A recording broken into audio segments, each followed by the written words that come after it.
My name is Charlotte and I work with historical clothing at the New Canaan Museum in Connecticut. This is also one of the oldest pieces that I've come across in the collection. I think it's very late 18th century, turn of the century, and it is very clearly handmade, which we will definitely get a closer look at. The dress was worn by the donor's great-great-great-grandmother around 1795-ish. It's one piece that ties in the front and has long fitted sleeves and a high waistline.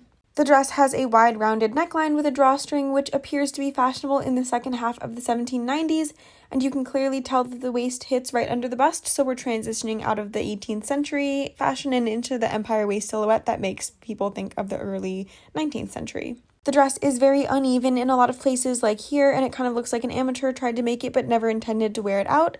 The inside of the sleeve is lined with what looks like patterned material. We tried to get a better look with the camera, but it's a pretty skinny sleeve.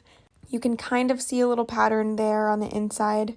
And I think there might have been a cuff here since you can see the threads hanging loose. The back seams are put together quite nicely, but then it starts to get a little weird at the waist. It's definitely not straight across here, it goes up.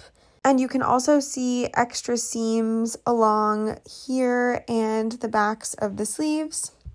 All of the hand stitching is visible along the bottom. All of these tiny little stitches are done by hand, and all of these pleats along the back. Super cool and pretty fashionable for the time.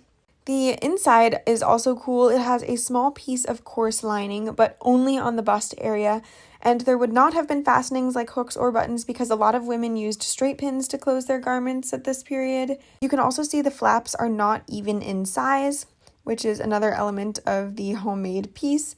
And here are some darts that help the bust fit better, and some more interior hand stitching along the waist. So these are the final photos that we took, and the dress is definitely a bit wonky, but it's a really cool example of a handmade garment, and these will go into our database and newsletter. So thanks for watching, and let me know what you think.